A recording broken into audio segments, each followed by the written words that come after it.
this paradigm shift that is already happening around the world, and you can see continuous examples of this social paradigm shift, social movement, which we like to call happytalism. So we know that throughout the history of mankind, every new problem has produced new solutions along with it, and these new solutions are development for humanity, while every development is progress. So we can consider the issue at hand, the coronavirus pandemic, as an opportunity for human development and progress. Happytalism comes in this stage, which is an approach of happiness, basically tolerance and compassion, can be applied all over the world by simply thinking outside the box a little bit, and purifying and simplifying our surpluses, while ensuring the unity and diversity in the wake of this pandemic.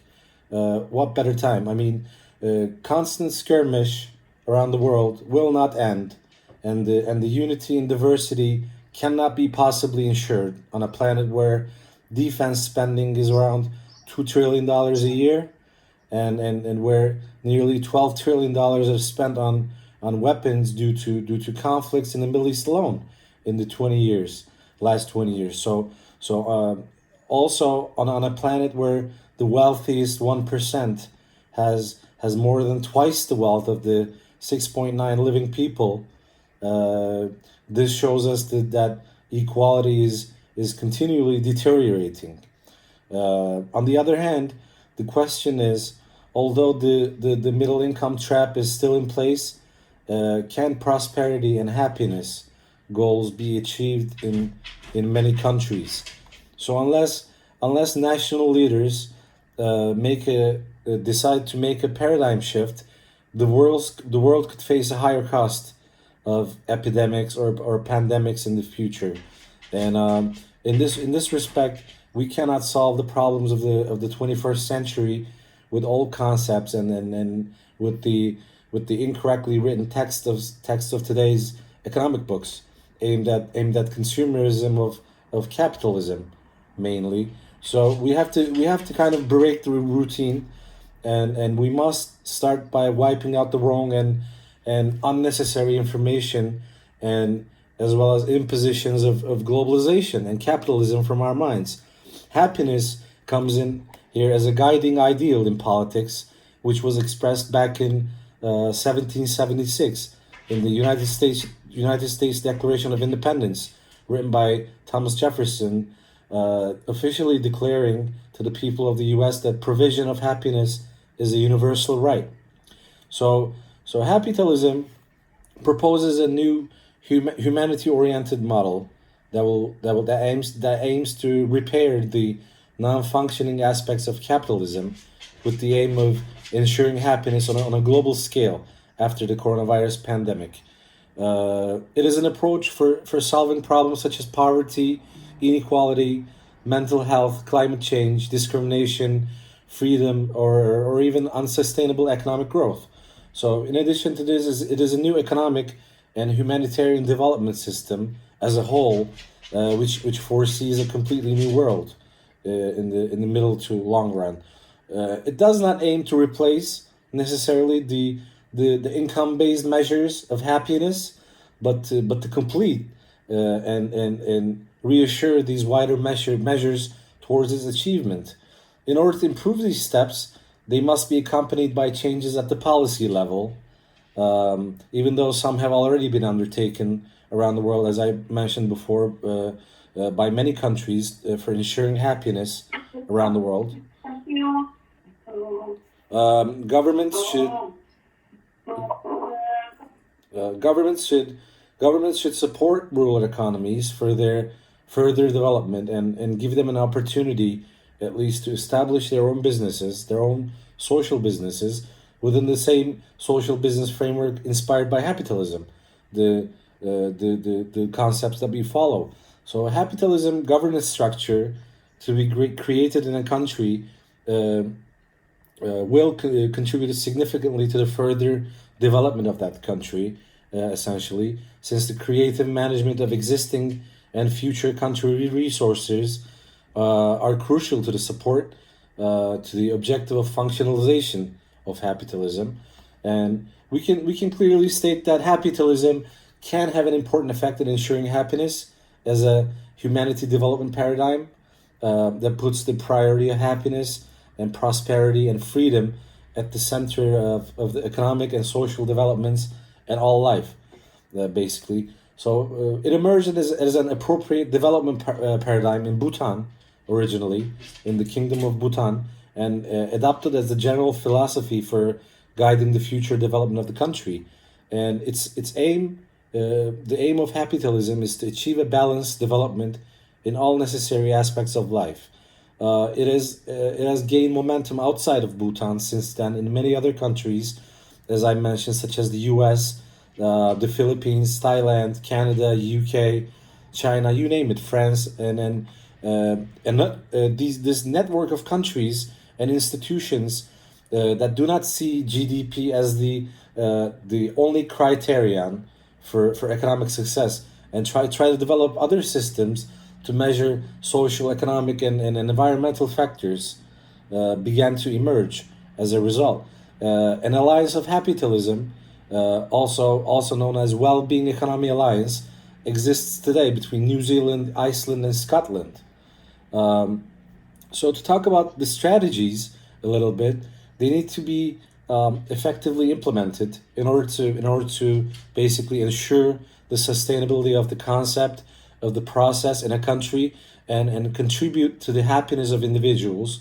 Some of these strategies can be given as digital democracy, for example, and good governance, uh, zero sum game, and the win-win model in the economic activities. Unity and diversity plays an important part. Money free economy.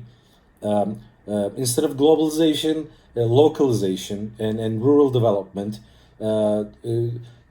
Related activities such as hydroponic agriculture, smart agriculture, urban gardens, and digital ranches, such as, and social business, of course, plays a very important and critical part in the process, as well as microfinance, which we undertake in the Republic of Turkey since 2003 under Turkish Grameen microfinance program, and blockchain and cryptocurrency.